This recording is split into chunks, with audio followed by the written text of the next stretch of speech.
Добър ден, колеги! От вестник Рибар сме. Днеска вземаме интервю. Откато почта в кооперацията, господине си купи нова фанела. Така ли? Откато почта. Иначе одеш и гол. За каква риба дремите тук днес? За сом. За сом? На какво го ловите? На кишпе. По-големи сумои от тебе има ли, господин? По-големи шарани от тебе има ли? Ще ни покажете ли на какъв стръв ги ловите? Да, мога да го покажа, ама той е умрял сега. Покажи го, де. Той е умрял. Айде да ни видим въдиче. Ти кога ще да такова бе от тебе? На косъм. На косъм ли ловите? От кой клуб сте, колеги? Остър хуй.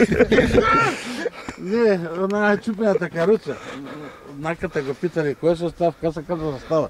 Той вика, чупената каруца ми се става. Изказвам да ме интервюваш. Това вашите такъми ли са тук? Ти шкара пили. Там виждам живарник, сигурно сте уловили риба. Да, уловили сме. Един шарант като нас. Той не събира там, той е... Той е майстора. Може да вземеш от него интервю. После ще дойдете ли за интервю, колега? Или вие събирате? Вземи интервю от този дете ли, бе. Аз от него взема интервю. Интервю от него, бе. Аз казах, че ще ловим На Костянурка. разпери, ще ловим ви баракуди. Аз ги лова на орех, его. Така че орех и ги лова на орех. На косъм ли го монтирате, Го колеги? монтирам да го...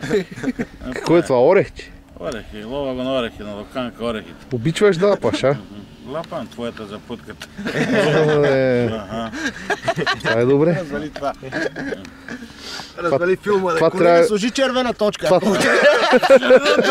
трябва да го изтрием, а после. Ще приказва нещо за ебали. Ма това работа ли е, ой? Не. Бап, няма лента. Има да го кача в интернет. Няма лента.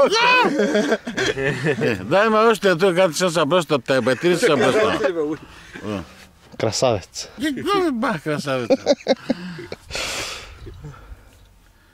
Тия като долу, аз трябва да казвам, че това място за ето тук.